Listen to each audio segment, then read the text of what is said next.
नमस्कार दोस्तों, आपका स्वागत है आपके अपने यूट्यूब चैनल रेस टू परीक्षा में। आज का सेशन है बिहार बजट 2026-27 पे। इससे पहले हमने ऑलरेडी इसी यूट्यूब चैनल रेस टू परीक्षा पे हमने बिहार का इकोनॉमिक सर्वे ऑलरेडी करा रखा है। अगर आप वो नहीं देखें तो आप उसको ज़रूर देखिए। काफ़ी अच्छे तरीके से उसमें इकोनॉमिक सर्वे के बारे में बताया गया है। एक एक जो है डिटेल जो एग्ज़ाम पॉइंट ऑफ व्यू से इम्पोर्टेंट है उस सब को हमने उसमें कंपाइल किया है। ठीक है, आज का ये सेशन है बिहार बजट 2026-27 पे। काफ़ी एक कम्प्रिहेंसिव वे में हम बिहार बजट को डील करेंगे। ठीक है, तो सेशन में बने रहिए।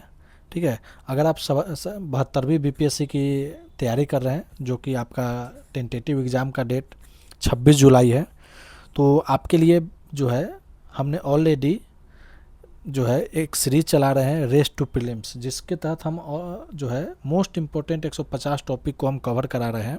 ठीक है, ताकि जो है ज़्यादा से ज़्यादा जो है उस टॉपिक से जो एक नहीं मार्क्स ओरिएंटेड टॉपिक कहा जाए, तो वो सब टॉपिक को हमने सेलेक्ट किया है। टॉपिक का जो है डिटेल हम आज जो है इसी यूट्यूब चैनल पे शेयर करेंगे। ठीक है, तो आप वो टॉपिक को ज़रूर देखिए। टॉपिक के बेस पे जो है आप तैयारी कीजिए। आपका जो है मोस्ट प्रोबेबली जो है जो हम कहते हैं प्रीलिम्स पॉइंट ऑफ व्यू से आपका एक काफ़ी अच्छा बेस तैयार करेगा वो। ठीक है, चलिए शुरू करते हैं। यह जो सेशन है बिहार के किसी भी एग्ज़ाम की तैयारी अगर आप कर रहे हैं तो सारे एग्ज़ाम के लिए यह जो सेशन है ये काफ़ी इम्पोर्टेंट है। बिहार बजट हर एग्ज़ाम में जो है Bihar budget, Bihar economic survey, ये सबसे क्वेश्चन जो है आपको एग्ज़ाम में देखने को मिलेंगे। ठीक है, चलिए बिना किसी देरी के शुरू करते हैं बिहार बजट के बारे में। देखिए, पहले बजट के बारे में समझते हैं, बजट है क्या। बजट क्या है ना कि बजट जो है हमारे संविधान में कहीं पे भी मेंशन नहीं है। बजट अगर वर्ड की बात करें तो ये हमारे संविधान में कहीं पे भी मेंशन नहीं है। इसके जगह पे जो संविधान में मेंशन है वो है हमारा उसका नाम है एनुअल फाइनेंशियल स्टेटमेंट। आप जो है अपने एंड पे जो है अपना एक शॉर्ट नोट इसके बेस पे बना सकते हैं, जो आके आपको रिवीजन पर्पज से काफ़ी हेल्प करेगा। Annual financial statement. ठीक है, अगर हम बात करें एनुअल फाइनेंशियल स्टेटमेंट की, तो ये हमारे जो यूनियन बजट है, अगर हम उसके रिस्पेक्ट में देखें तो हमारा यूनियन बजट में जो एनुअल फाइनेंशियल स्टेटमेंट है यह आपके आर्टिकल 112 में मेंशन है। यूनियन की अगर बात करें, अगर हम इसको सेंटर की बात करें कि सेंटर मतलब सॉरी स्टेट की बात करें, यह यूनियन का हो गया। अगर हम स्टेट की बात करें तो यह जो है आर्टिकल 202 में यह मेंशन है। ठीक है, ये हम छोटा छोटा हम बोल रहे हैं, उसके बेस पे आप अपने एंड पे जो है इसको स्क्राइब कर सकते हैं। ठीक है, यह हो गया आपका एनुअल फाइनेंशियल स्टेटमेंट। इससे रिलेटेड कुछ टर्म है, उस टर्म को जो है हम देखते हैं। जैसे आपका डिमांड फॉर ग्रांट्स हो गया, जैसे बजट आएगा तो हम जब आगे हम पढ़ाएंगे स्टेप्स, तो उसमें आएगा डिमांड फॉर ग्रांट्स, जिस पे वोट होगा उस पर जो है कंसेंट मतलब कि किया जाएगा। ठीक है, तो डिमांड फॉर ग्रांट्स जो है आपका डीडीजी, जिसको कहते हैं demand for grants, detail demand grants. ठीक है, यह जो है कहाँ पे मेंशन है, अगर हम सेंटर की बात करें तो 113 में मेंशन है, और अगर हम स्टेट की बात करें तो 203 में मेंशन है। यह हो जाएगा आपका सेंटर का और 203 हो जाएगा आपका स्टेट्स का। ठीक है, डिटेल डिमांड ग्रांट्स, जिसको डिमांड फॉर ग्रांट्स कहते हैं। अगर हम बात करें अप्रोप्रिएशन बिल, ठीक है, अप्रोप्रिएशन बिल यहाँ पे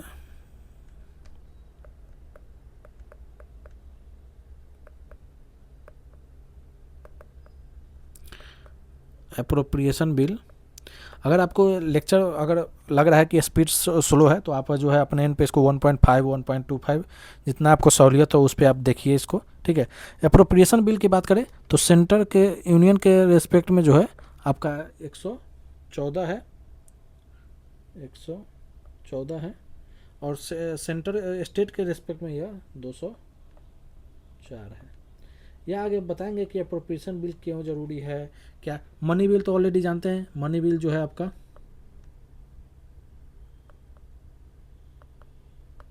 110 में मेंशनड है। ठीक है, उसके बाद हो गया अप्रोप्रिएशन। अगर जैसे कि मान लेते कि डिटेल डिमांड ऑफ ग्रांट पे हमने मान लिया कि 100 करोड़ हमने डिमांड किया, इसके अलावा हमें कुछ ऐसा काम आ गया या किसी गवर्नमेंट को इस तरह का ज़रूरत पड़ गया कि हमें अभी और पैसे की ज़रूरत है, तो उसको हम लोग सप्लीमेंट्री डिमांड बोलते हैं।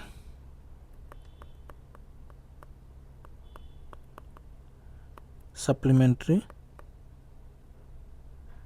डिमांड, ठीक है। सप्लीमेंट्री डिमांड की बात करें तो आपका स्टेट में जो है 115 है, सॉरी सेंटर में आपका आर्टिकल 115 है। अगर हम यही स्टेट की बात करें तो ये आपका 205 है। ये स्टेट हो गया, ये आपका सेंटर हो गया, ठीक है। ये हो गया सप्लीमेंट्री डिमांड। उसके बाद आता है एक टर्म है, हम इसको फंड में देखेंगे, ठीक है। आगे हम फंड में इसको हम देखते हैं। अब जो है इससे पहले जब हम एक इकोनॉमिक सर्वे हम कराए थे उसमें हमने बताया था कि बजट का पेश करना यह एक कॉन्स्टिट्यूशनल ऑब्लिगेशन है। अगर हम बजट की बात करें, बजट, तो ये एक कॉन्स्टिट्यूशनल ऑब्लिगेशन है, संवैधानिक एक दायित्व है, ठीक है। पर हम इकोनॉमिक सर्वे की बात करें तो यह एक मोरल ऑब्लिगेशन है, ठीक है। इसका संविधान में कहीं पे भी नहीं है कि आपको इकोनॉमिक सर्वे पेश करना ही है, यह एक मोरल ऑब्लिगेशन है कि।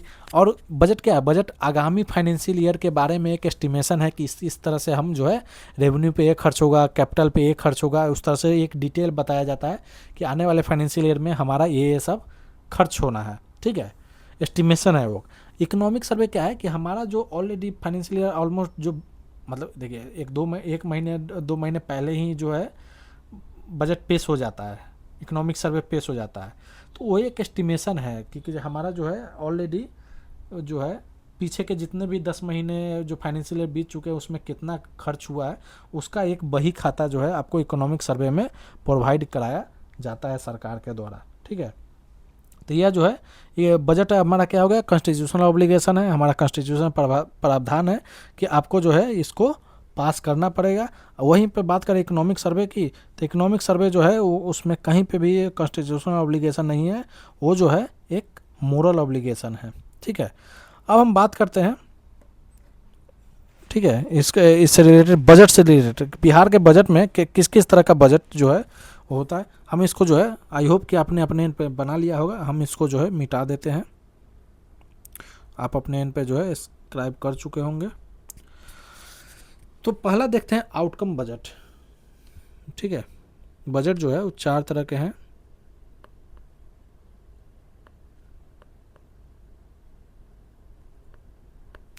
आउटकम बजट, आउटकम बजट होता क्या है? आउटकम बजट वो है जैसे कि आप इसमें बताते हैं कि आप जो है कोई भी ऐसा खर्च है उस खर्च के बारे में बताते हैं, उससे क्या आउटपुट आया, मतलब उत्पादन क्या हुआ, उस आउटपुट का जो आउटकम है वो क्या है, मतलब कि परिणाम क्या हुआ।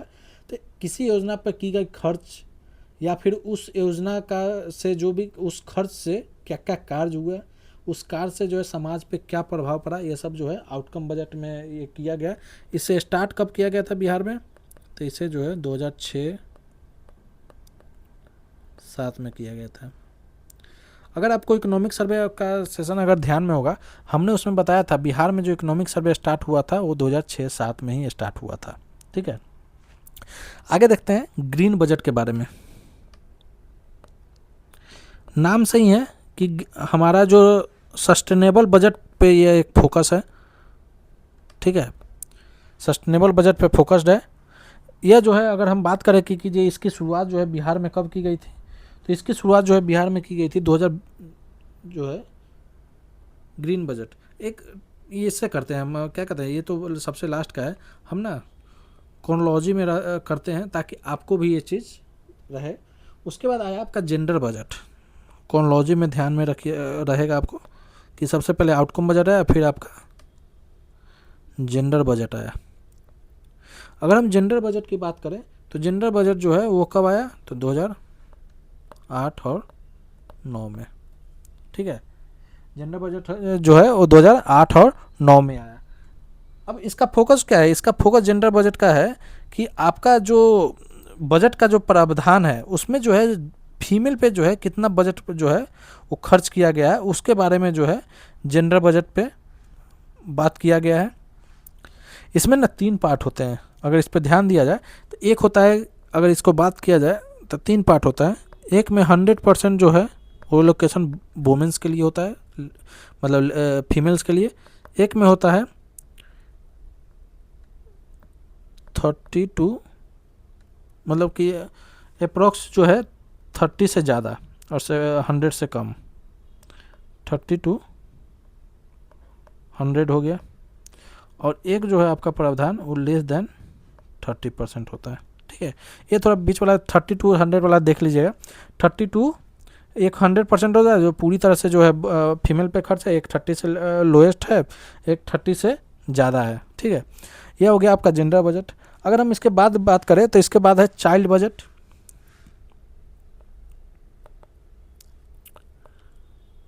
चाइल्ड बजट, अगर हम चाइल्ड बजट की बात करें तो यह ऐसा बजट है जो कि जनरली बच्चों पे, जो भी बच्चे रिलेटेड, बच्चा पे एक तरह से बेस्ड बजट है, जिसमें कि ऐसा बजट का प्रावधान रखा गया जो कि बच्चों पे खर्च किया जाए। इसकी जो शुरुआत की गई ये 2013-14 में किया गया।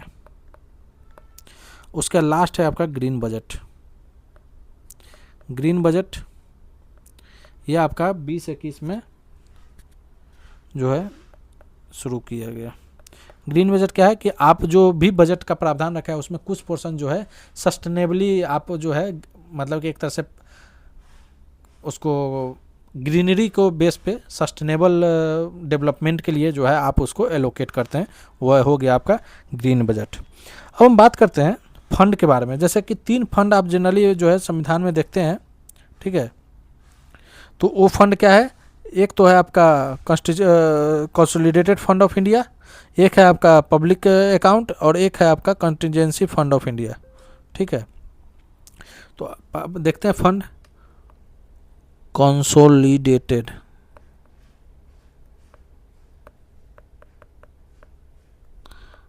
फंड ऑफ इंडिया, स्टेट्स का भी है, मतलब कंसोलिडेटेड फंड ऑफ स्टेट भी, स्टेट्स, ठीक है।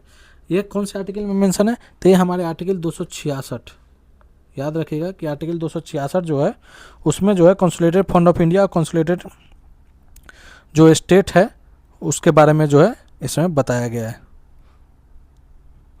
आगे देखते हैं कि इसमें क्या होता है कि ये एक ऐसा है कि जिसमें सरकार का जितना भी रिसिप्ट है, मतलब इनकम है, या सरकार कोई भी खर्च करता है तो इसी फंड से खर्च करता है मोस्टली।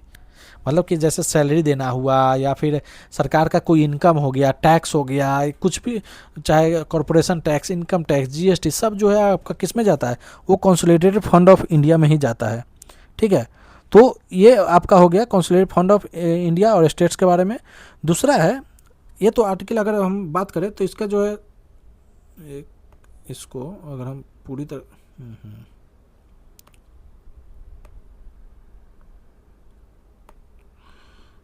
अगर हम पूरा सब सेक्शन की बात करें तो 266A में जो है कंसोलिडेटेड फंड ऑफ इंडिया का बारे में जिक्र किया गया।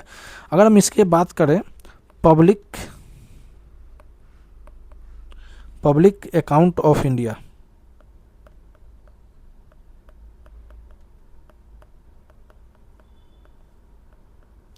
या फिर स्टेट्स, यह भी जो है 266 में ही मेंशन है पर क्लॉज 2 में, ठीक है। इसमें क्या होता है, इसमें जैसे कि आपका कोई भी पीपीएफ है, स्मॉल सेविंग है, डिपॉजिट्स है, इसके लिए जो है जो भी पैसा होता है वो सब पब्लिक अकाउंट्स ऑफ इंडिया या स्टेट्स में जाता है। अगर जैसे कि बात करें हम कंसोलिडेटेड फंड ऑफ इंडिया की, तो अगर मान लेते हैं कि अगर कंसोलिडेटेड फंड में तो कैसे खर्च कैसे होता है, तो कंसोलिडेटेड फंड ऑफ इंडिया में अगर हम पैसा निकालना चाहें तो उसके लिए आपको जो है पार्लियामेंट से अप्रूवल ज़रूरी है। आपका बिना अप्रूवल के जो है कंसोलिडेटेड फंड ऑफ इंडिया से आप पैसा नहीं निकाल सकते हैं, सरकार जो है पैसा नहीं निकाल सकते हैं, उसके लिए जो है उसे पार्लियामेंट से उसकी अप्रूवल लेना पड़ता है, ठीक है। पब्लिक अकाउंट्स ऑफ इंडिया अगर बात करें, इसके लिए कोई भी लेजिस्लेटिव अप्रूवल की ज़रूरत नहीं होती विड्रॉल के लिए, ठीक है। आगे देखते हैं, एक है कंटीजेंसी फंड ऑफ इंडिया।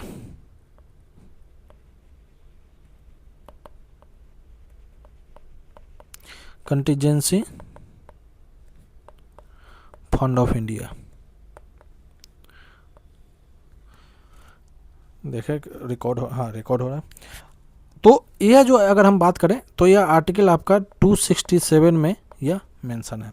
अब इसमें किस तरह का, जैसे कोई भी मान लेते हैं कि हमने बजट पास कर दिया, अब कुछ ऐसा सिचुएशन है कि जो इमरजेंसी है, तो उसके लिए जो है प्रेसिडेंट के अप्रूवल के साथ जो है सेंटर जो है प्रेसिडेंट के अप्रूवल से और स्टेट जो है गवर्नर के अप्रूवल से, मतलब कि कंटिजेंसी इमरजेंसी नेचर का अगर वो काम हो, इमरजेंसी नेचर का जिसका जो है जिक्र नहीं किया गया है, तो यह जो है अगर सेंटर की बात करें, सेंटर अगर इससे विड्रॉ करना चाहे तो किसका अप्रूवल चाहिए, तो इनको चाहिए प्रेसिडेंट का अप्रूवल। अगर यहीं पे स्टेट की बात करें तो स्टेट का किन का अप्रूवल चाहिए, तो स्टेट को चाहिए गवर्नर का अप्रूवल। ठीक है, तो इस तरीके से जो है इससे पैसा विड्रॉ किया जाता है।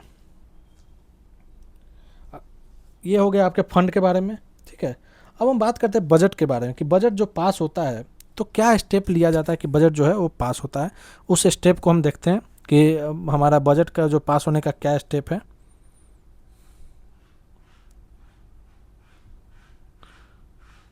ठीक है,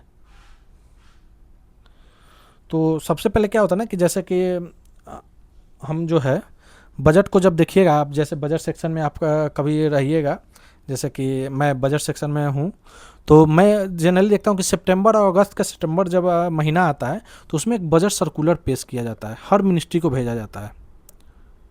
इसको कहते हैं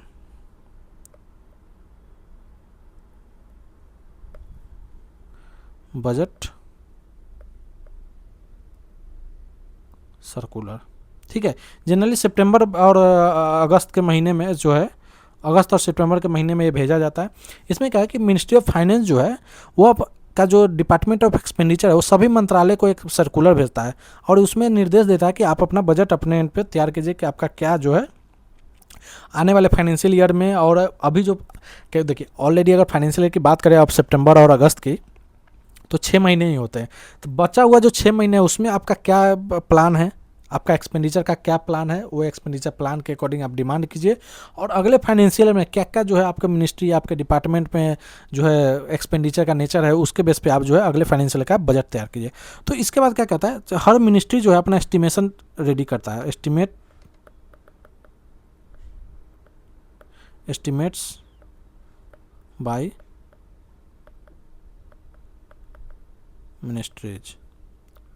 ठीक है, मिनिस्ट्री अपना एस्टिमेशन जारी करता है और वो अपना प्रस्ताव बना के जो है वो किसको भेजता है, अपना जो है आय और व्यय सभी का जो है अनुमानित तौर पे एक अनुमानित रहता है। ठीक है, तो अनुमानित तौर पे जो है वो अपना प्रिपेयर करके उसे जो है वित्त मंत्रालय को भेज दिया जाता है।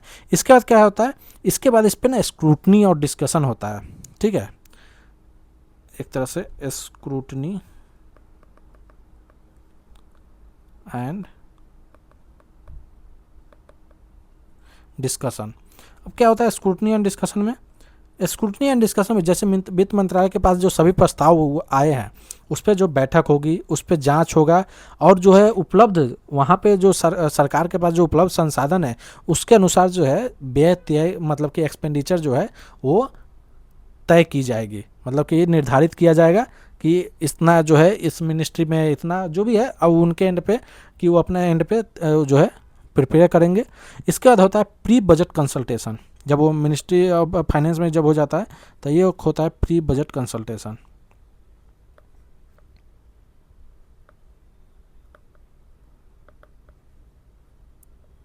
ठीक है, प्री बजट कंसल्टेशन में क्या होता है, प्री बजट कंसल्टेशन में होता है कि वित्त मंत्री जो है अपने किसी से भी सलाह मशवरा करके वो एक तरह से सलाह मशवरा लेते हैं और उसके बाद जो है अपने इन पे तैयार करते हैं। फिर इसके बाद क्या होता है, जब सलाह मशवरा हो जाता है तो फिर जो होता है बजट जो है वो प्रिपेयर किया जाता है।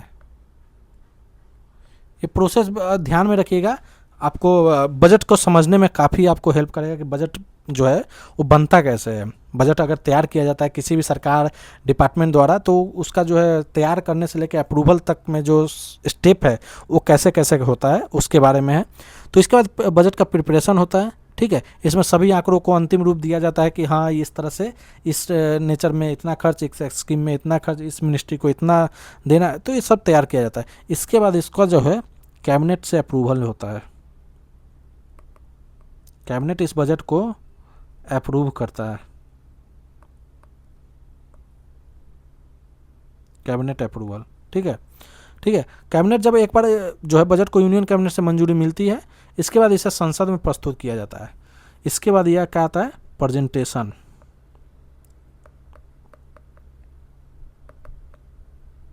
प्रेजेंटेशन जो है संसद में किया जाता है, मतलब कि हाउस में इसको मतलब कि क्या कहता है, प्रस्तुत किया जाता है। प्रस्तुत करने के बाद अब देखिए ऊपर के जो भी चीज़ है, जो सरकार सत्ता में है उसी पर सारे चीज़ें, सर्कुलर करना, एस्टिमेट करना, स्क्रूटनी डिस्कशन करना, प्री बजट कंसल्टेशन करना, बजट तैयार करना, कैबिनेट अप्रूवल। लेकिन इसके बाद जो है जो अपोजिशन में है उनको भी तो होना चाहिए कि हाँ बजट किस तरह से है, क्या है। तो इसके बाद जो होता है प्रेजेंटेशन होता है, उसके बाद होता है जनरल डिस्कशन।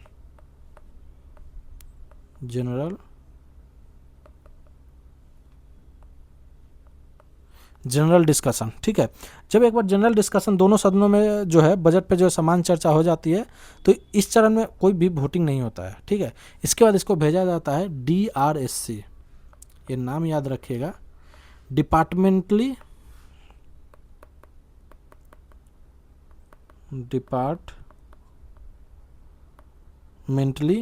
रिलेटेड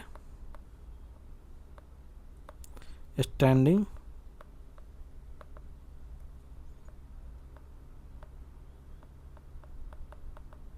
कमेटी, ठीक है।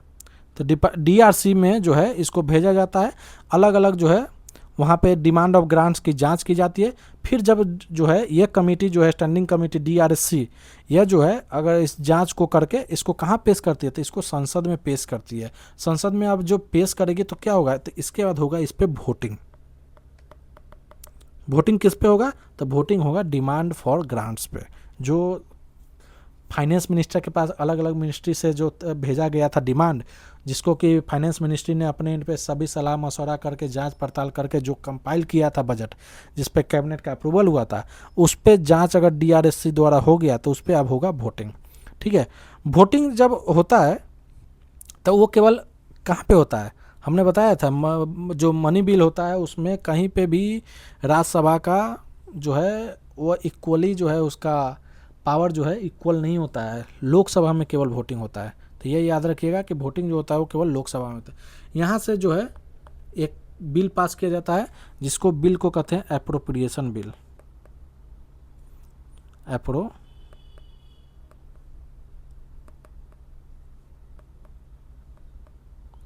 Appropriation bill. यह एप्रोप्रिएशन बिल क्यों पास किया जाता है हर बजट के बाद, क्योंकि यही एक ऐसा बिल है जिसके तहत सरकार को ये अनुमति मिलता है कानूनी तौर से कि आप जो है इस फंड से पैसा CFI से, मतलब कि CFI से पैसा अगर निकालना है खर्च करने के लिए तो आपको एप्रोप्रिएशन बिल पास कराना ही होगा। अगर ये एप्रोप्रिएशन बिल पास नहीं होगा तो आप जो है CFI से पैसा खर्च नहीं कर सकते हैं। उसको खर्च करने के लिए आपको CFI का पैसा खर्च करने के लिए एप्रोप्रिएशन बिल पास करना पड़ेगा। फिर आता है इसके बाद होता है फाइनेंस बिल, ठीक है। फाइनेंस बिल क्या होता है, सरकार जो है जब किसी पे कर टैक्स लगाने का जो है वो अथॉरिटी जो है वो फाइनेंस बिल से मिलता है। आप जो है यहाँ पे जैसे मान लेते भारत सरकार है, वो अगर किसी एम्प्लॉय पे टैक्स अगर लगाना चाह रहा है तो टैक्स कलेक्शन के लिए जो उसको उस फाइनेंशियल में जो टैक्स कलेक्शन का अथॉरिटी है उसको कहाँ से मिलता है अथॉरिटी, वो फाइनेंस बिल से मिलता है, ठीक है। तो यहाँ से जब फाइनेंस बिल हो जाता है तो उसके बाद जो है एसेंट होता है, सेंटर के केस में आपका प्रेसिडेंट का, स्टेट के केस में या गवर्नर का एसेंट होता है, ठीक है। तो ये हो गया बजट का पूरा स्टेप कि बजट जो है कैसे कैसे जो है पास होता है, ठीक है। इसमें बात करते हैं कि बजट में एक होता है वोट एंड अकाउंट, ठीक है। अब यहीं पे देखिए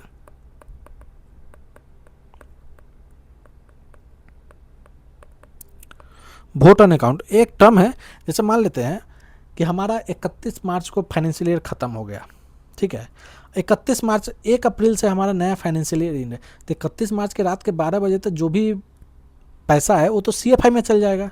CFI में जाने के बाद उससे पैसा खर्च करने के लिए उसको तो नया एप्रोप्रिएशन बिल लाना होगा उस फाइनेंशियल ईयर के लिए। अगर वो पास नहीं हुआ तो उस केस में क्या है ना कि एक वोट एंड अकाउंट जो है वो पास कराया जाता है, जिसका में प्रावधान है कि आप 1/6 ऑफ द फाइनेंशियल ईयर, मतलब यूजुअली 2 महीने का जो है बजट आपको जो है वोट एंड अकाउंट के बेसिस पे आप जो है अप्रूव कर सकते हैं, ताकि आपका जो ऑफिशियल एडमिनिस्ट्रेटिव वर्क है वो सुचारू रूप से चलते रहे, उसमें किसी तरह का बाधा नहीं पड़े। तो ये वोट एंड अकाउंट है आपका, ठीक है।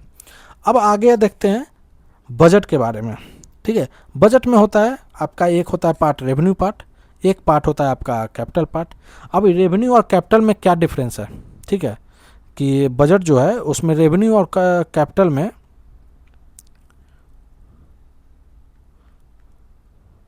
रेवेन्यू और कैपिटल में अगर समझे कि क्या डिफरेंस है, तो रेवेन्यू हो गया एक तरह से, अगर हम बात करें तो राजस्व, ठीक है।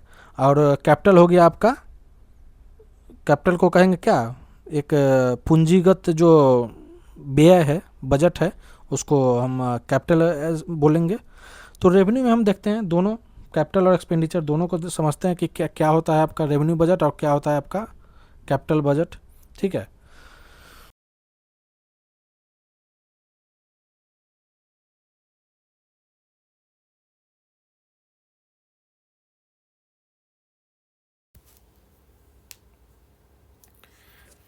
एक सेकेंड।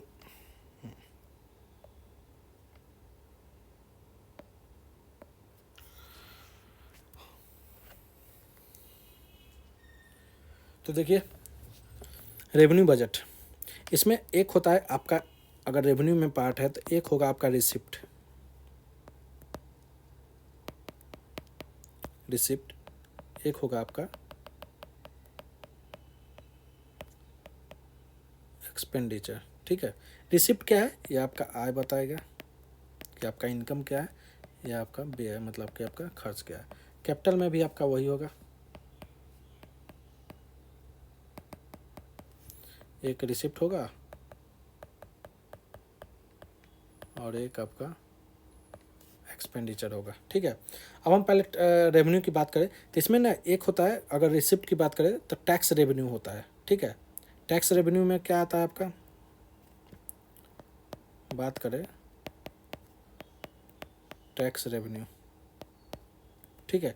टैक्स रेवेन्यू में आपका क्या आएगा, तो एक होगा आपका इनकम टैक्स, कॉरपोरेशन टैक्स मतलब डायरेक्ट टैक्स हो गए, और उसके बाद कॉरपोरेशन टैक्स, उसके बाद इनडायरेक्ट टैक्स, इसको जो है डायरेक्ट उसी पे लिख देते हैं। एक हो गया आपका डायरेक्ट टैक्स और इनडायरेक्ट टैक्स। डायरेक्ट टैक्स में आपका इनकम टैक्स हो गया, कॉरपोरेशन टैक्स हो गया, ये सब हो गया। अगर इनडायरेक्ट टैक्स की बात करें तो जीएसटी, ये सब जो है इनडायरेक्ट टैक्स में आता है, ठीक है। डायरेक्ट टैक्स और इनडायरेक्ट टैक्स में क्या है कि इसमें जो है खर्च भी आपको करना पड़ेगा, पे भी आपको करना पड़ेगा, तो डायरेक्ट टैक्स है।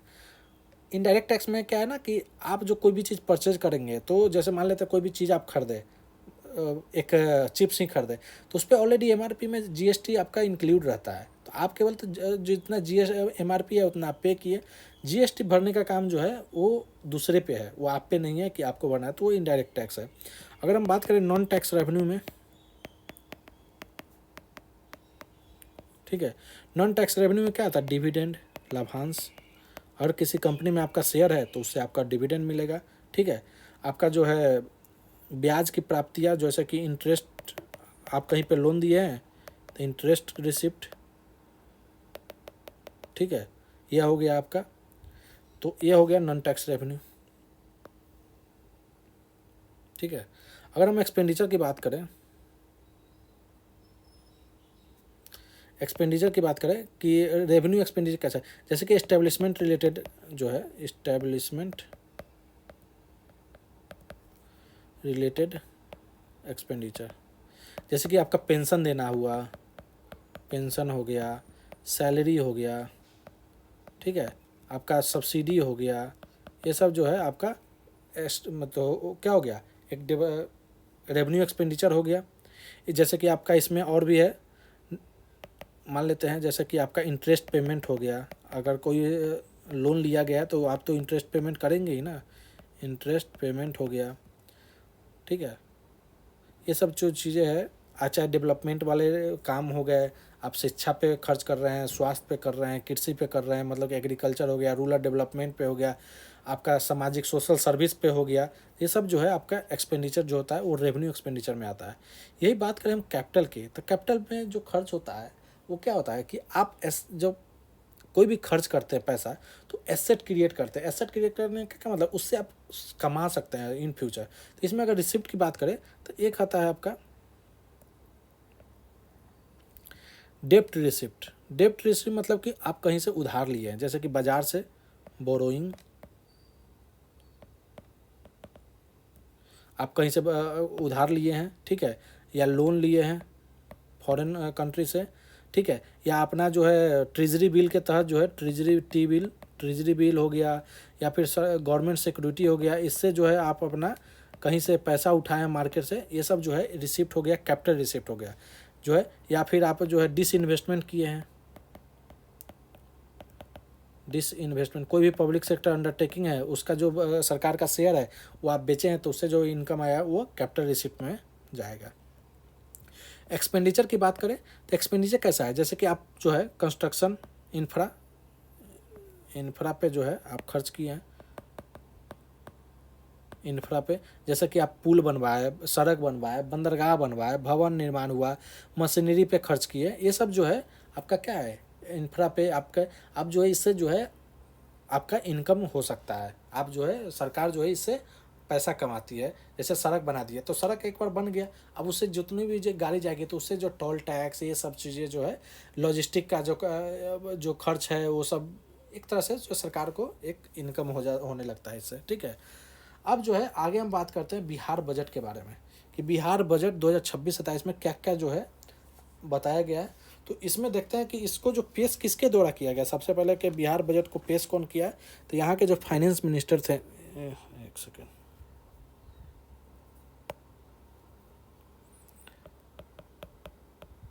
फाइनेंस मिनिस्टर विजेंद्र प्रसाद यादव, इनके द्वारा जो है बजट जो है प्रस्तुत किया गया। कब किया गया था, तो ये 3 फरवरी 2026 को ये पेश किया गया, ठीक है। अगर हम बात करें कि बजट का साइज क्या था इस बार का, साइज की बात करें तो यह था 3,47,589 करोड़, इसको जो है 3.47 करोड़ बोल सकते हैं, ठीक है, याद रखने के लिए। अगर यह बजट की बात करें पीछे फाइनेंशियल के कंपेरिजन में, तो इसमें जो है इंक्रीज हुआ है, कितना इंक्रीज हुआ है, 30,694 करोड़ का इंक्रीमेंट, मतलब बढ़ोतरी हुआ है। अगर परसेंटेज वाइज बात करें तो 9.68% जो है पिछले फाइनेंशियल के कंपेरिजन में यह बढ़ा है, ठीक है। अगर हम ग्रोथ रेट की बात करें, बिहार का जीएसडीपी क्या है, बिहार का जो टेरिटोरियल एरिया है उसके अंदर जो है एक स्पेसिफिक ईयर में जनरली जो है 1 ईयर में जितने भी गुड्स एंड सर्विस प्रोड्यूस हुए हैं उसका मॉनेटरी वैल्यू जो है वो जीएसडीपी कहलाया जाता है। बिहार का जो ग्रोथ है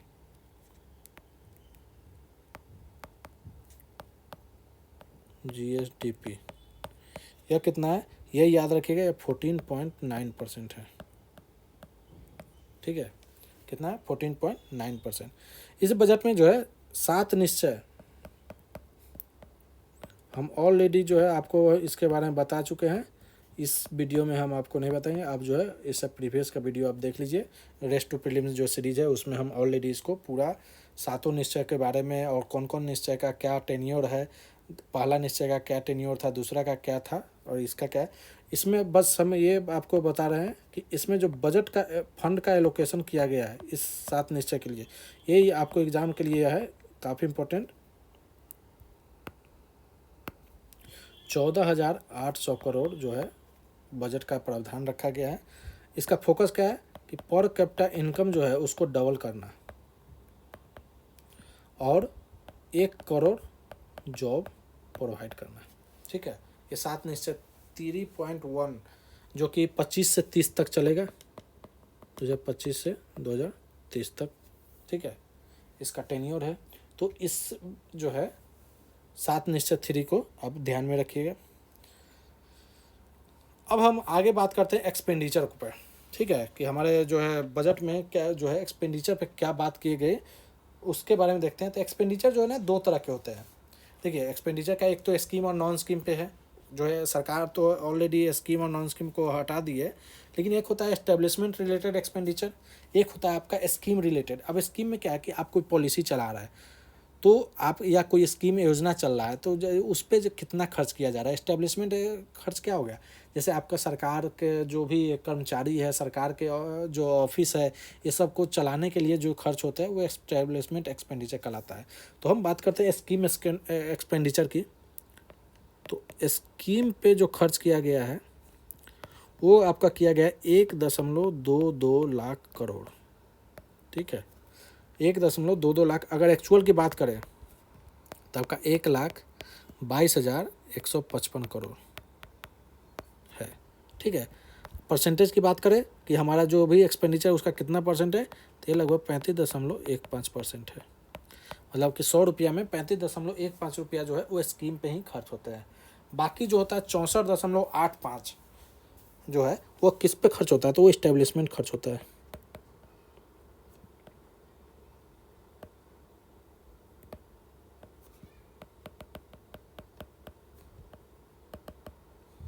इस्टेब्लिशमेंट एक्सपेंडिचर ये आपका खर्च कितना होता है, तो 2.25। जनरली यही याद रखिएगा, 2.25 लाख करोड़।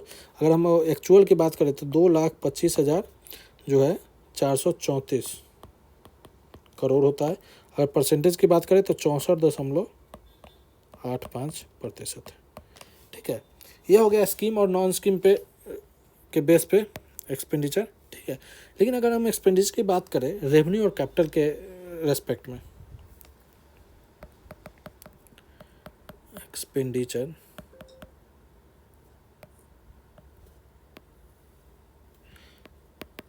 एक हो गया आपका रेवेन्यू और दूसरा हो गया आपका कैपिटल, ठीक है। तो रेवेन्यू में अब में कितना खर्च हुआ है, तो रेवेन्यू पे जो खर्च हुआ है वो हुआ है आपका 2.84 लाख करोड़, ठीक है।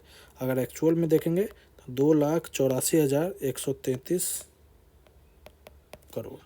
परसेंटेज की बात करें तो 81.74%, ठीक है। 81.74% जो है वो रेवेन्यू पे खर्च हुआ है। कैपिटल पे खर्च कितना हुआ, तो 18.26%, ठीक है। अगर खर्च की बात करें तो 63,455 करोड़। देखिए सरकार, अगर आप चाहते हैं कोई भी सरकार हो, देश हो या राज्य हो, ग्रोथ अगर हो, अगर उस स्टेट का या कंट्री का, कैपिटल पे आपको खर्च बढ़ाना पड़ेगा। यहाँ देखिए, यहाँ पे ज़्यादातर फोकस किस पे है, रेवेन्यू पे। जैसे रेवड़ी हो गया, अगर रेवड़ी कल्चर अगर बात करें, वो सारे पैसा किस में जाता है, रेवेन्यू एक्सपेंडिचर में है। उससे कोई क्रिएशन, एसेट क्रिएशन नहीं होता, उससे सरकार का कोई इनकम नहीं है। वो बस आम जनता को दिया जाता है, इलेक्शन आता है, आम जनता को दिया जाता है, आम जनता खुश होती है, आम जनता वोट देती है, बस उसका यही एक मोटो है और कुछ मोटो नहीं है। वो सब जो है रेवेन्यू एक्सपेंडिचर है। कैपिटल एक्सपेंडिचर आपका जो होता है एसेट क्रिएट करता है, उससे जो सरकार का इनकम बढ़ता है। अगर इसकी बात करें तो 0.63 लाख करोड़, 18.26 लाख, 18.26% जो है वो आपका कैपिटल एक्सपेंडिचर है, ठीक है। अगर हम बात करें कि रेवेन्यू रिसिप्ट, और अगर हम जैसे ऊपर में हमने पढ़ा, आपको हम ऊपर में अभी बताए हैं रेवेन्यू रिसिप्ट और कैपिटल रिसिप्ट की, ये तो हमने एक्सपेंडिचर बता दिया। हमारा रिसिप्ट आय जो है उसके बारे में भी तो है कि हमारा आय कितना आया, रेवेन्यू रिसिप्ट कितना आया, कैपिटल रिसिप्ट जो है वो कितना आया। तो ये जो है इसको देखते हैं, रेवेन्यू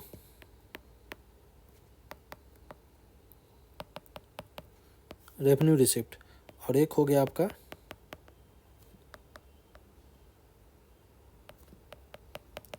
कैपिटल रिसिप्ट। तो रेवेन्यू रिसिप्ट क्या है, यह है आपका 2,85,277 करोड़। कितना परसेंट है, तो 82.03%। अगर हमारा जितना भी रिसिप्ट है उसमें से रेवेन्यू रिसिप्ट जो है, रेवेन्यू रिसिप्ट में क्या क्या है, वही टैक्स, डायरेक्ट और इनडायरेक्ट टैक्स हो गए, ये सब डिसइन्वेस्टमेंट हो गए, ये सब जो है आपका रेवेन्यू रिसिप्ट में है। सॉरी डिविडेंड हो गए, इंटरेस्ट रिसिप्ट हो गए, ये सब जो है वो रेवेन्यू रिसिप्ट में आता है। कैपिटल रिसिप्ट की बात करें तो ये आपका है 62,475 करोड़। यह इसका परसेंट कितना है तो 17.97%। यह आपका कैपिटल रिसिप्ट है। ठीक है, तो इसको याद रखिएगा डेटा को। 2.85 लाख करोड़ जो है रेवेन्यू रिसिप्ट है, 0.62 जो है लाख करोड़ जो है आपका कैपिटल रिसिप्ट है। अब हम बात करते हैं कि हमारे जो गवर्नमेंट है बिहार सरकार, उसमें पैसा कहाँ से आती है। तो सबसे ज़्यादा जो से इसका बस याद रखिएगा, जो स्टेट्स का शेयर होता है,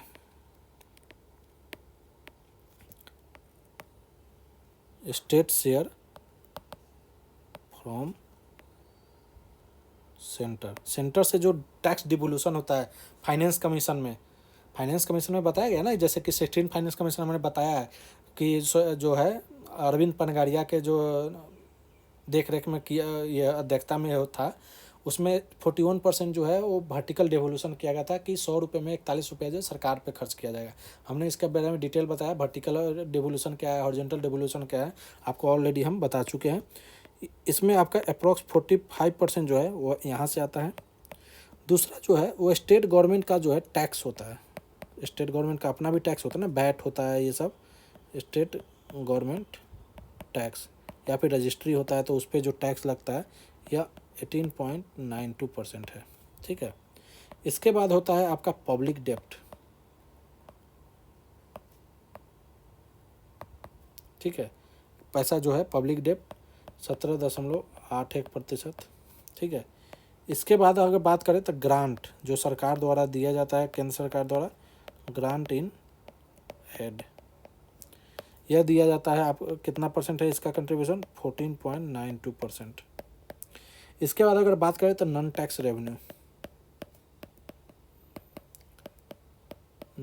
रेवेन्यू, ऊपर में हमने बताया था नॉन टैक्स रेवेन्यू जैसे डिविडेंड हो गए। ठीक है, ये सब नॉन टैक्स रेवेन्यू में हो गया 2.7%। मतलब सर बिहार सरकार जो है कहीं से कंपनी में इन्वेस्ट किया होगा, वहाँ से जो डिविडेंड आया वो नॉन टैक्स रेवेन्यू। तो ये आपको याद है कि पहले स्टेट्स का शेयर, फिर उसका स्टेट गवर्नमेंट का टैक्स, फिर पब्लिक डेप्ट, फिर ग्रांट इन एड, फिर नॉन टैक्स। एक कॉनोलॉजी भी याद रखिएगा, 40 जो है हो सकता है कि कॉनोलॉजी बेस पे पूछ दे कि स्टेट परसेंटेज है आपका 45% स्टेट का, सेंटर से जो स्टेट को मिलता है उसका जो है 45% शेयर है। अगर हम स्टेट गवर्नमेंट का शेयर की बात करें तो 18.92 है। पब्लिक डेप्ट की बात करें तो 17.81 है।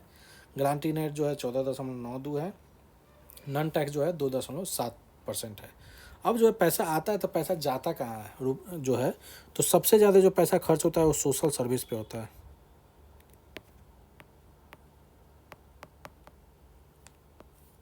सोशल सर्विसेज पे जो खर्च होता है वो आपका 41.55% होता है, सबसे ज़्यादा खर्च होता है।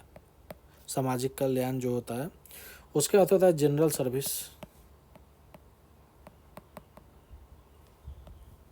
ठीक है, जनरल सर्विस पे जो है आपका 28.12% हो गया। उसके बाद आ गया आपका इकोनॉमिक सर्विस,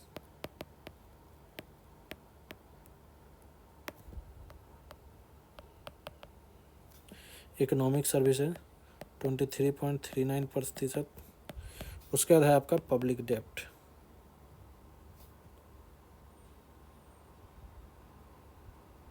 मतलब कि जो पब्लिक डेप्ट लिया है उसका इंटरेस्ट पेमेंट जो हो गया। ठीक है, ये आपका 6.52%। अब है अगला टर्म, हम देखते हैं डेफिसिट, घाटा। देखिए जैसे कि अगर कोई भी सरकार है, अगर उसे मान लेते हैं कि 100 रुपये जो है उसके पास इनकम हुआ है, खर्च जो है 120 रुपये हो गए, तो 20 रुपये तो घाटा है ना, 20 रुपये तो कहीं ना कहीं से लोन लेगा ही। अगर कहीं से लोन लिया जाएगा तो उस पर इंटरेस्ट भी पेमेंट किया जाएगा, तो पैसा भी तो उसमें जा रहा है ना एक तरह से, तो वो हो गया आपका। ठीक है, तो डेफिसिट वही है। अगर हम बात करें डेफिसिट में कुछ आपका टर्म है,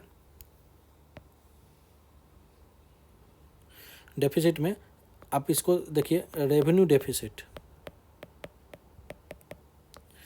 इसमें क्या होता है कि revenue expenditure minus revenue receipt. यह जो है पॉजिटिव है, सॉरी एक्सपेंडिचर कम है, या जो है सरप्लस है, मतलब इसमें जो है बिहार सरकार का सरप्लस है, ये तो कम होगा एक्सपेंडिचर, ये निगेटिव होगा। ठीक है, निगेटिव होने का मतलब कि हमारा सरप्लस है, रेवेन्यू के फील्ड में जो है डेफिसिट वो हमारा नहीं है। बात करते हैं फिजल डिफिसिट की। फिजल डिफिसिट क्या है?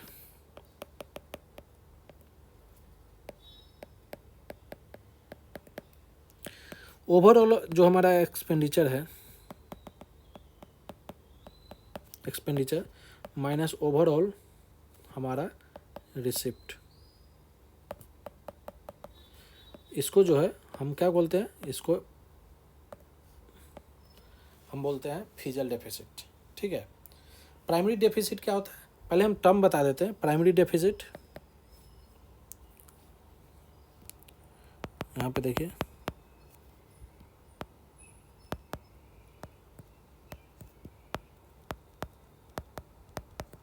प्राइमरी डेफिसिट, जैसे कि मान लेते हैं इसका जो होता है fizzle deficit, FD, fizzle deficit, fizzle deficit में से जो है इंटरेस्ट पेमेंट को अगर हम हटा देते हैं, इंटरेस्ट पेमेंट को हटा देते हैं तो उसको कहते हैं प्राइमरी। अब देखिए प्राइमरी डेफिसिट क्यों जरूरी है, जैसे मान लेते हैं आज एक सरकार है, उसका 1 साल हुआ, उस समय बता दिया जाए कि आपके इतना लाख करोड़ का जो है वो लोन है, इसका इंटरेस्ट पेमेंट करना है, वो तो कहेगा कि हम तो 1 साल पहले आए ही हैं।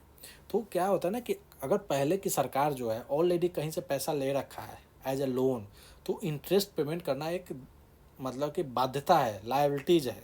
ठीक है, कोई भी सरकार हो, उसे अगर प्रीवियस सरकार ने लोन लिया है तो वो जो है उसको चुकाएगा ही इंटरेस्ट पेमेंट। ठीक है, तो अगर प्रेजेंट सरकार की अगर बात करें कि डेफिसिट कितना है, तो जो ओवरऑल जो फिजल डिफिसिट है उसमें से इंटरेस्ट पेमेंट घटाएंगे, वो जो करंट सरकार के जो है डेफिसिट के बारे में आपको बताएगा। अगला है, एक है इफेक्टिव रेवेन्यू डेफिसिट।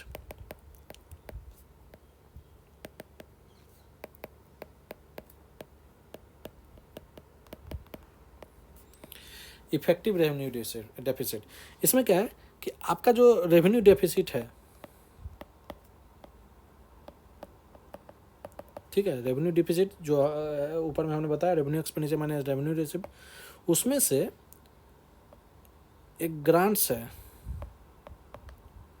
मतलब कि उसमें से ऐसा ग्रांट्स है जो कि अगर दिया गया तो ग्रांट्स से जो दिया गया सरकार से, उससे जो है क्या क्रिएट हो गया, एसेट क्रिएशन पे खर्चा हो गया, मतलब कैपिटल एक्सपेंडिचर हो गया।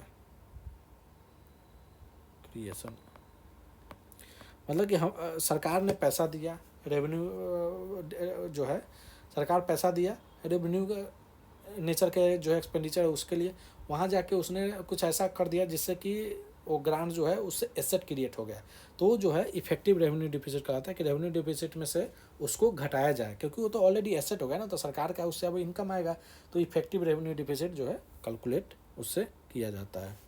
ठीक है, तो ये सारे रेवेन्यू डिफिसिट क्या टर्म होते हैं क्या, क्योंकि सबका जो है डिटेल जो है बजट में बताया जाता है। तो अगर हम बात करें बिहार सरकार की, तो बिहार का रेवेन्यू डिफिसिट कितना है,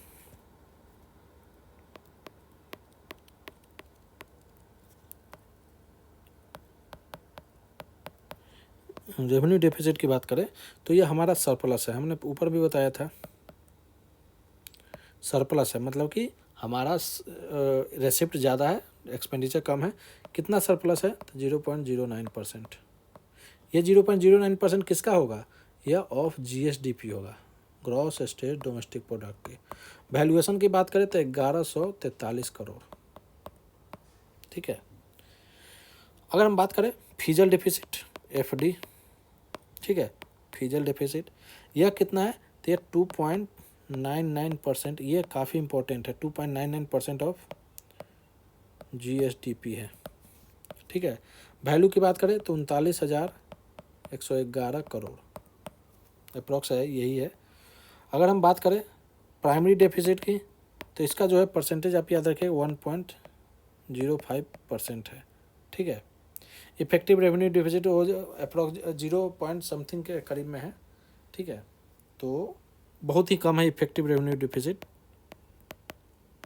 ठीक है, तो ये उतना इम्पोर्टेंट नहीं था, मतलब इम्पोर्टेंट तो है ही, पर आपको जो है उतना जो है एग्ज़ाम पॉइंट ऑफ व्यू से इम्पोर्टेंट नहीं है कि बिहार का जो इफेक्टिव रेवेन्यू डेफिसिट है वो कितना है।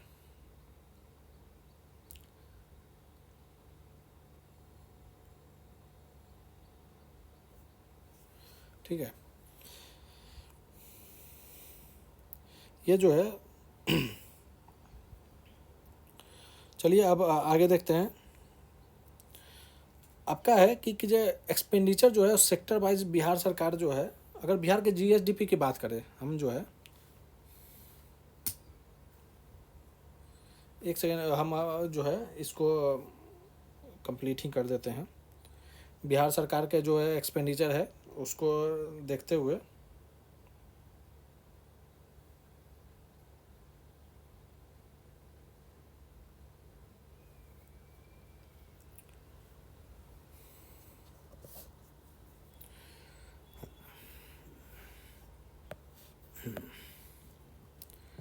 बिहार सरकार का जीएसडीपी कितना है, बिहार का जीएसडीपी अगर देखें तो यह है आपका 13.09 लाख करोड़। ठीक है, यह इसमें कितनी बढ़ोतरी है तो 14.9%, यह जो है पिछले साल के कंपेरिजन में बढ़ा है। आउटस्टैंडिंग डेप्ट, एक इसका परसेंटेज याद रखिएगा, आउटस्टैंडिंग डेप्ट यह कितना है तो 29.68% है। वैल्यू की बात करें तो 3,88,554 करोड़। ठीक है, ये आउटस्टैंडिंग डेप्ट है।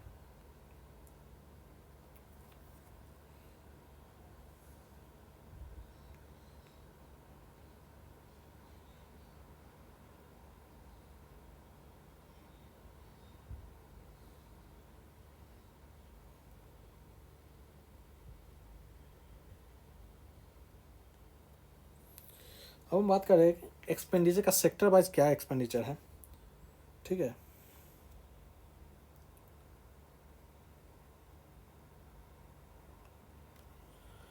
तो सबसे ज़्यादा जो खर्च किया गया है वो किस पे किया गया है तो एजुकेशन पे किया गया है। इसका बस एक क्रोनोलॉजी याद रखिएगा कि बिहार बजट 2026-27 के अकॉर्डिंग अगर हम बात करें कि एक्सपेंडिचर सेक्टर वाइज जो है किस तरह का है, तो एजुकेशन पे जो है सबसे ज़्यादा खर्च किया गया है। उसके बाद आपका जो खर्च किया गया है वो है आपका रूरल डेवलपमेंट पे।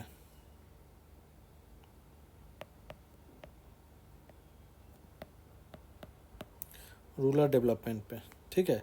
फिर आपका जो है खर्च हो गया है आपका किस पे, हेल्थ पे,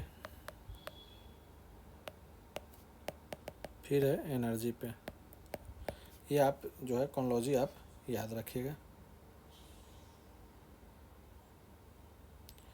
सामाजिक कल्याण और हेल्थ जो है इसी में आता है।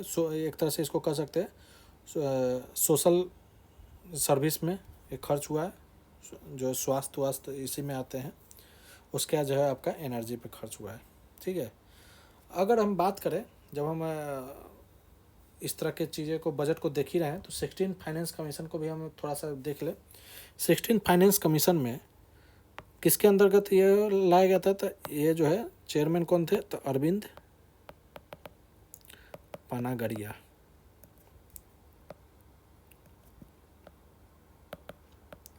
सिक्सटीन फाइनेंस कमीशन के ये थे।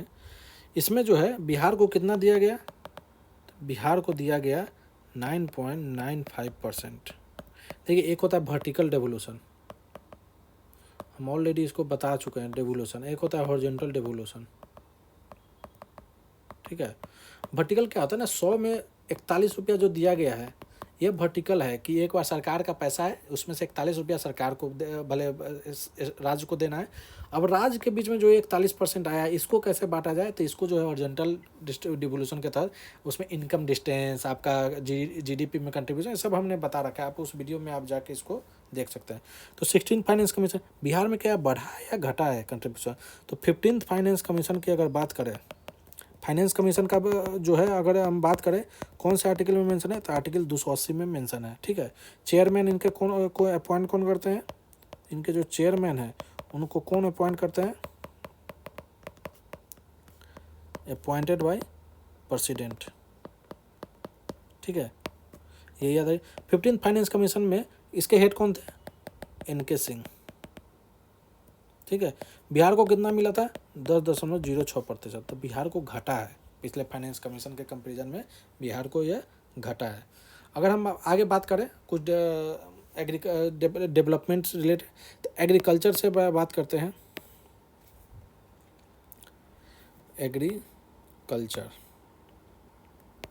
एग्रीकल्चर में मखाना, लीची, इसमें जो है फर्स्ट रैंक है।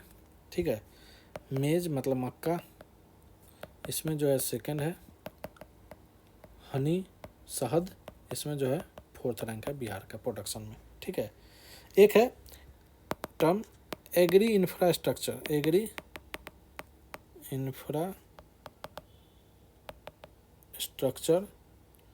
मिशन,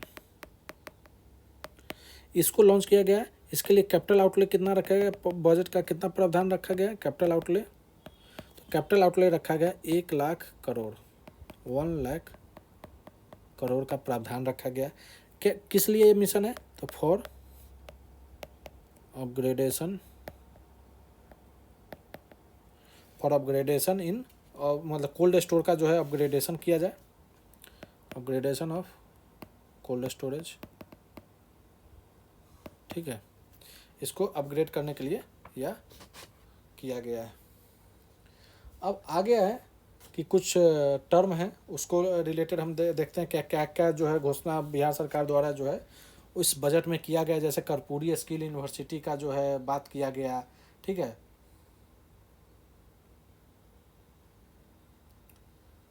तो एग्रीकल्चर में है।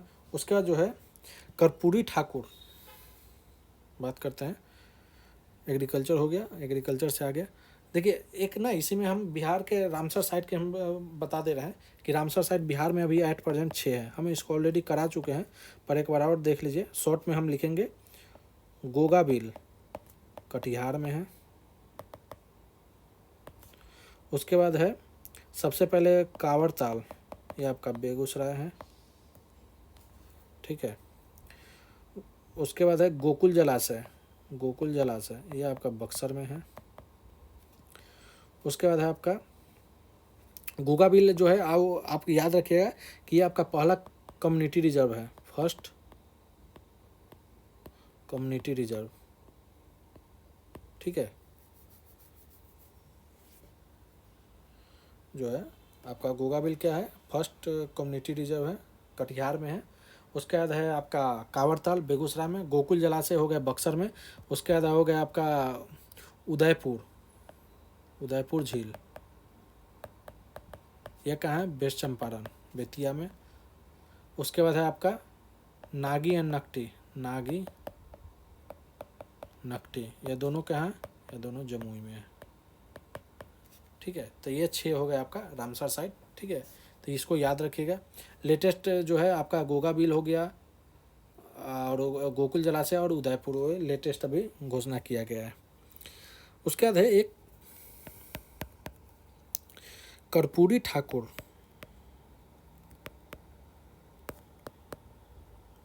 ठाकुर किसान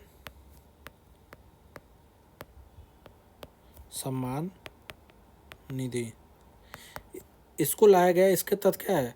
हर साल किसान को जो है 3,000 रुपये का फाइनेंशियल मतलब कि वित्तीय सहायता दिया जाएगा किसान को।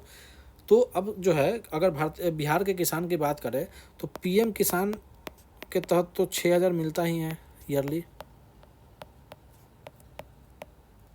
अब उनको टोटल कितना मिलेगा? साल में है 9,000 पर ईयर दिया जाएगा। ये भी वो रेवेन्यू एक्सपेंडिचर में ही आएंगे आपको। ठीक है, इससे कहीं पे भी कोई भी एसेट क्रिएशन की बात नहीं है। ये बस एक फाइनेंशियल जो है एक तरह से क्या है, सपोर्ट है। उसके बाद हम देखते हैं कि एक कर्पूरी ठाकुर का बेस्ट पे एक स्किल डेवलपमेंट किया गया था university, Karpoori Thakur skill university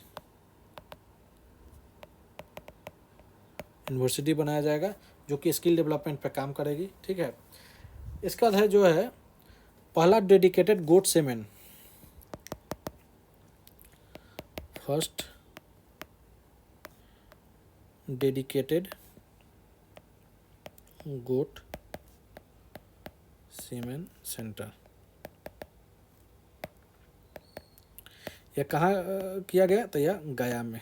ठीक है, उसके बाद है तरकारी आउटलेट, तरकारी आउटलेट यह जो है 200 ब्लॉक में यह खोला जाएगा, सारे ब्लॉक में नहीं है, ये ध्यान में रखिएगा। इसका क्या है? To ensure fair price for, मतलब कि किसान को फेयर प्राइस टू फार्मर्स, किसान को जो है फेयर प्राइस इंश्योर करना। उसके बाद आता है शुगर मिल जो है उसको भी जो बंद है उसको ये मतलब कि क्या कहते हैं उस पर काम किया गया ताकि वो बंद जो है कोऑपरेटिव चीनी मिल उसको स्थापित किया जाए। जैसे मधुबनी का है एक, मधुबनी का चीनी मिल जो है जैसे जिसका नाम है सकरी, ये याद रखिएगा। फिर दरभंगा का है, दरभंगा का है रैयम, सकरी रैयम, ये दोनों को जो है कि जो बंद है चीनी मिल इसको जो है सहकारी चीनी मिल स्थापित करने का इसमें घोषणा किया गया है। उसके बाद इको टूरिज्म पे जो है वैल्यू एडिशन पे भी काम किया गया। वैल्यू एडिशन मतलब कि आप जो रॉ क्रॉप्स उगा रहे हैं उसको प्रोसेस करके जो है उसको वैल्यू ऐड कर सकते हैं आपके। ठीक है, जैसे कि आपका पश्चिमी चंपारण में होगा चनपटिया मिक्स बरचा चूड़ा है।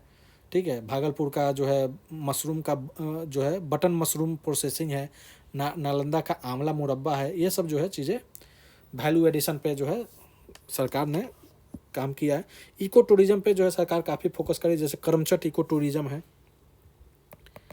Eco tourism. अब ये नाम याद रखिए, जैसे करमचट इको टूरिज्म कहाँ पे है? कैमूर रोहतास में जो है करमचट इको टूरिज्म, इसका प्लेस याद रखिएगा कैमूर एंड रोहतास। ठीक है, उसके बाद है आपका बरैला, बरैला लेक, ये कहाँ है? यह वैशाली में है। ठीक है, एक है आपका काकोलत जो है ये कहाँ है? नवादा में। ठीक है, उसके बाद जमुई में है आपका, जमुई में आपका गढ़ही, गढ़ही जो नेचर पार्क है वहाँ पे इको टूरिज्म की बात किया गया है। कटिहार का गोगा बिल पहला कम्युनिटी रिजर्व है। ठीक है, आगे है मल्टी मोडल लॉजिस्टिक पार्क,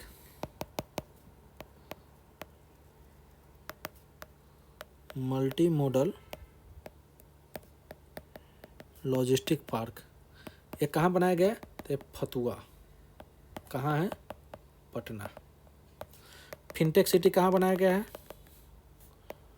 तो फिनटेक सिटी यह भी फतुआ पटना में हुआ है, बनाया गया है। फार्मास्यूटिकल पार्क, फार्मास्यूटिकल पार्क ये आपका सारण जिला में है। अगर बात करें अमानौर, ठीक है, सारण जिला में। ठीक है, उसके बाद है मुख्यमंत्री महिला जो है आपका रोजगार योजना, मुख्यमंत्री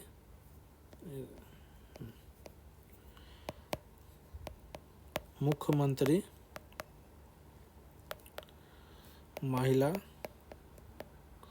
रोजगार योजना, यह क्या है? तो इसके तहत हर महिला को जो है 10,000 जो है वित्तीय सहायता दिया गया। टोटल कितने महिलाएं हैं? तो 1.56 करोड़ महिलाएं हैं फीमेल। ठीक है, तो यह 10,000 रुपया दिया गया है। और इसको इसके तहत जो है फर्दर जो है एंटरप्रेन्योर वुमेन एंटरप्रेन्योरशिप सपोर्ट के लिए, मतलब उद्योग धंधे के लिए एडिशनल 2 लाख जो है का प्रावधान है, एडिशनल 2 लाख का। ठीक है, तो ये ध्यान में रखिए। लखपति दीदी जीविका से रिलेटेड है, लखपति दीदी टोटल इनकी संख्या कितना है, 31.71 जो है जीविका दीदी है। ठीक है, जिनको कि लखपति घोषित किया गया है। ठीक है, तो ये हो गया आपका कुछ जो डेवलपमेंट रिलेटेड है उस पर। उसके बाद है हम देखते हैं कि जैसे मुख्यमंत्री कलाकार पेंशन योजना या फिर मुख्यमंत्री गुरु शिष्य योजना, इसके तहत जो कितना फाइनेंशियल जो है प्रोविजन रखा गया है 2026-27 में, इसको देखते हैं। तो अगला है, इसको ऊपर वाले में ही देखते हैं, मुख्यमंत्री कलाकार पेंशन योजना। ठीक है, इसके तहत जो है सीनियर जो है, मतलब कि जो एक्सपीरियंस है सीनियर आर्टिस्ट, उनको जो है 3000 पर मंथ का प्रावधान किया गया है।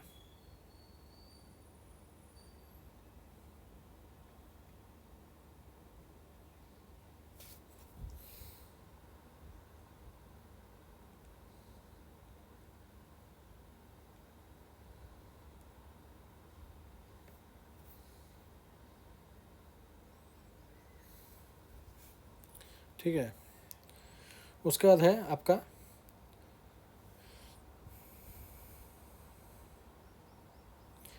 अटल कला भवन कंस्ट्रक्शन स्कीम। ठीक है, गुरु शिष्य योजना, इसके तहत जो है अलग से है नहीं, पर इसमें जो है ना गुरु को जो है कुछ राशि का प्रावधान जो है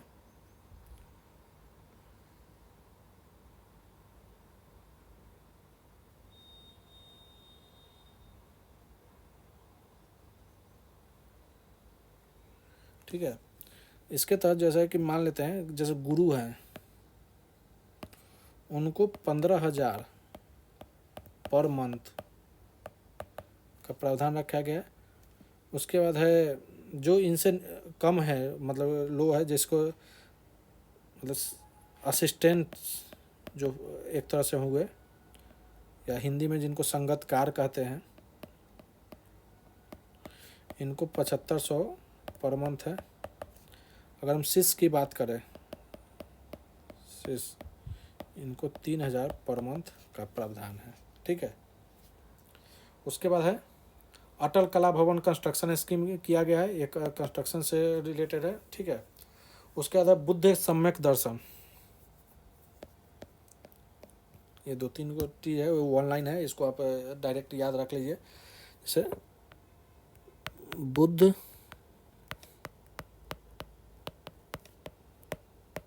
सम्यक दर्शन म्यूजियम सह मेमोरियल स्तूप, मेमोरियल स्तूप, यह कहाँ बनाया गया है, तो ये आपका वैशाली में। ठीक है, अगला है बुद्धिस्ट मेडिटेशन सेंटर, यह आपका गया में, गया जी। ठीक है, नाम गया जी हो गया। अगला है मत्स्य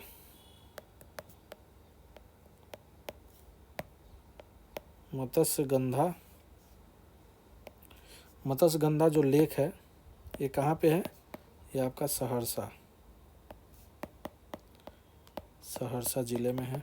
ठीक है, उसके बाद एक टारगेट है नेट जीरो का, बिहार ने टारगेट कब तक रखा है, नेट जीरो का टारगेट है बिहार गवर्नमेंट का 2070 तक जो है बिहार नेट जीरो हो जाएगा। तो ये हो गया आपका पूरा बिहार बजट 2026-27। ठीक है, ये आपको काफ़ी इम्पोर्टेंट है,